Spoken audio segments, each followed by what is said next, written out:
안녕하세요. 양쌤입니다. 오늘은 코로나19 수업 결손 대비 4학년 국어 가 1단원 두 번째 시간입니다.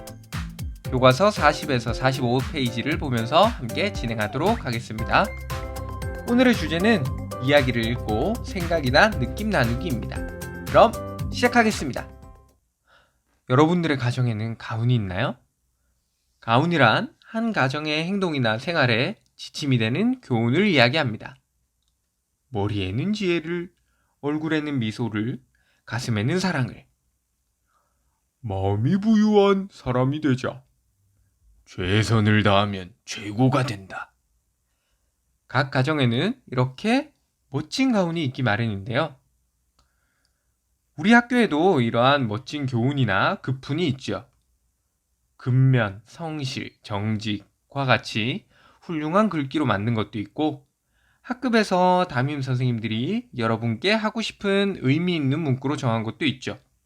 스스로 깨면 병아리, 남이 깨면 후라이. 스스로 자신의 일을 책임감 있게 수행하길 바라는 멋진 급품 같아요. 33 더하기 1은 1. 어라? 수학적으로 전혀 맞지 않는 식인 것 같은데요. 이 급품은 어떤 의미인지 알겠나요? 33명인 학급 친구들과 한 명의 선생님이 마음을 합하면 하나의 학급이 된다는 너무나 멋진 급품 같아요. 이렇게 오늘은 가훈과 관련된 글을 한 가지 읽어보고 자신의 생각이나 느낌을 나누어 보는 시간을 가져보도록 하겠습니다. 지난 시간 알아보았듯 사람의 생각이나 느낌은 저마다 다르기 때문에 글을 꼼꼼히 읽고 여러분의 생각을 정리해보세요. 그럼 가훈 속에 담긴 뜻 시작하겠습니다. 옛날 옛적 경주에 최시성을 가진 아주 큰 부자가 살았습니다. 1년에 쌀이 만석 정도 나올 만큼의 많은 논을 가진 큰 부자였지요. 할아버지의 할아버지, 또 할아버지의 할아버지부터 대대로 부자였습니다. 곡간도 어마어마하게 크고 논도 어마어마하게 많았습니다. 부리는 하인도 찾아오는 손님도 아무튼 모든 것이 다 어마어마했습니다. 그 중에서 가장 어마어마했던 것은 바로 최씨 부자의 마음이었답니다. 최 부잣집 도령들은 매일 아침마다 사랑채에서 붓글씨로 가훈을 씁니다. 너희 놈! 종이를 아낄 줄 모르고 이렇게 함부로 쓰다니! 아침부터 최 부잣집 도령 준이 할아버지에게 야단맞고 왔습니다. 종이에 낙서를 하다가 할아버지에게 들킨 것이지요. 띠감마님, 준도련님이 안 계시는데요? 해가 뉘엿뉘엿 지는데 준이 보이질 않았습니다. 하인들이 안채와 사랑채를 다 뒤져도 준은 어디에도 없었습니다. 할아버지는 아침에 준을 혼낸 것이 마음에 걸렸습니다. 할아버지는 곡간 안을 살펴보았습니다.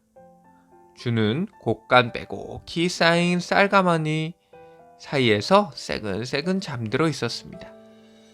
할아버지는 준을 방에 눕혔습니다. 이튿날 늦잠을 잔 준은 헐레벌떡 사랑채로 갔습니다. 할아버지는 준이 늦은 것을 애써 모른 채 했습니다. 어제 일에 화가 덜 풀린 준은 입을 쭉 내밀고 붓글씨를 쓰기 시작했습니다. 오늘도 사랑채는 손님으로 북적였습니다. 할아버지는 항상 하인에게 정성껏 음식을 차려 손님을 맞게 했습니다. 준은 먹어보지도 못한 귀하디 귀한 마른 청어도 내놓았지요. 손님에게만 맛있는 것을 주는 할아버지가 조금 야속했습니다.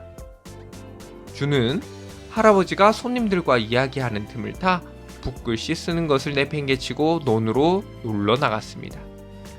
마을 아이들이 흰죽넌 흰죽넌 하면서 논 사이를 뛰어다니고 있었습니다. 흉년에는 흰죽 한 끼 얻어먹고 논밭을 팔아넘긴다고 해서 흰죽논이라는 말이 생겨났지요. 아이고, 최부잣집 도련님 아니십니까? 이 근방에는 흰죽논이 없습죠.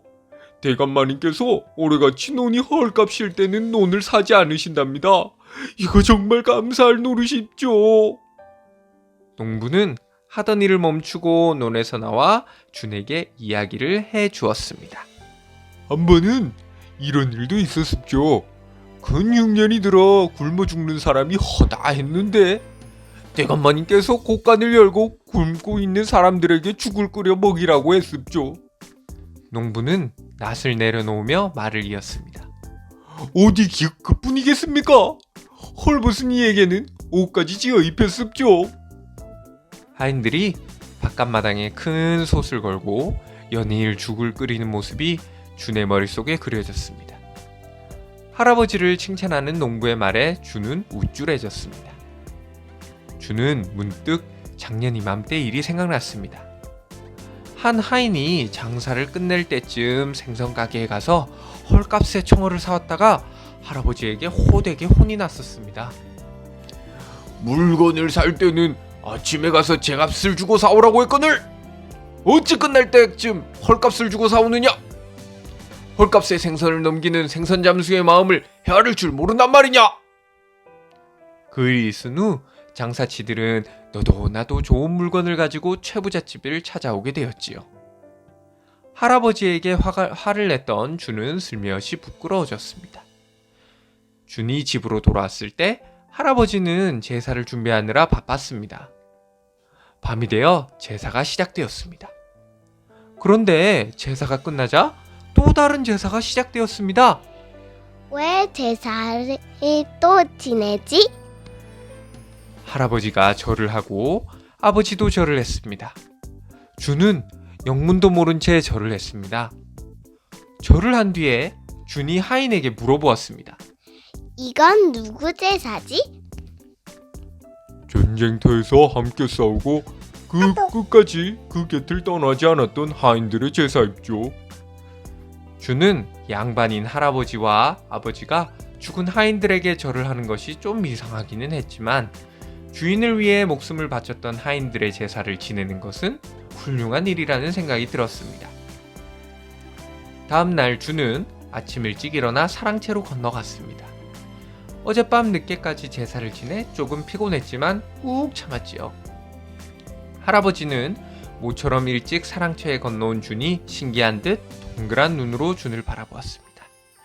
준은 다른 도령들과 함께 얌전히 꿇어앉아 사방백리 안에 굶어 죽는 사람이 없게 하라 라는 가훈을 크게 썼습니다.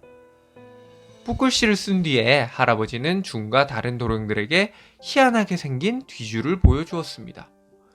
이 뒤주는 가난한 사람들이나 지나가는 나그네가 쌀을 퍼갈 수 있도록 만든 것이란다.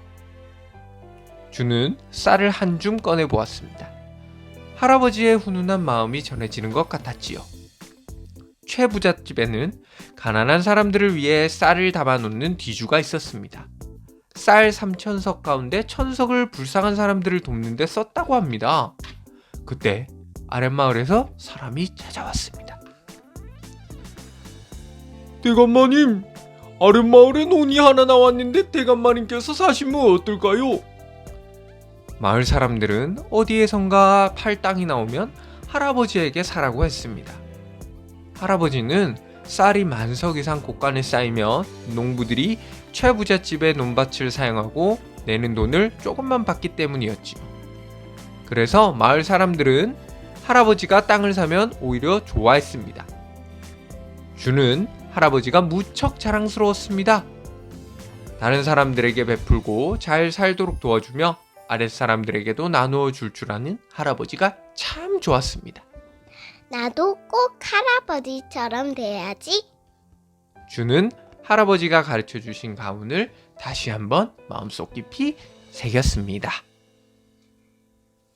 우와, 정말 멋진 가문이네요. 그리고 또 멋진 가훈이라는 생각이 듭니다. 그렇다면 여러분들은 이 글을 읽고 어떤 생각이 들었나요? 등장인물의 말을 통해 여러분들의 생각을 한번 정리해 보세요. 네 이놈! 종이를 아낄 줄 모르고 이렇게 함부로 쓰다니! 할아버지의 말씀을 듣고 어떤 친구는 이렇게 생각했다고 하네요. 손자에게 어릴 때부터 아끼는 습관을 가르쳐 주려고 할아버지께서 엄하게 말씀하시는 것 같아. 다음 등장인물의 행동을 볼까요? 주는 할아버지가 손님들과 이야기하는 틈을 타 붓글씨 쓰는 것을 내팽개치고 논으로 놀러 나갔습니다. 왜 주는 이런 행동을 했을까요? 준의 행동에 대해 여러분은 어떻게 생각하는지 한번 말씀해 보세요. 여러분은 이 글을 읽고 어떤 생각이나 느낌이 들었나요? 주변에 빈 종이가 있다면 간단하게 작성하여 봅시다. 사방 백리 안에 굶어 죽는 사람이 없게 하라. 여러분이 읽은 글에 나오는 이 가문은 실제로 경주 지역에 존재하는 한 가문의 이야기를 다룬 것입니다. 실제로 존재하는 이 경주의 채부잣집에는 이렇게 6가지의 가문이 있다고 해요. 정말로 존경받을 만한 가문이지요? 여러분들의 가문에는 또 어떤 가문이 있는지 궁금합니다. 한번 찾아보는 건 어떨까요? 오늘 수업은 여기까지. 다음 수업에서 만나요. 안녕!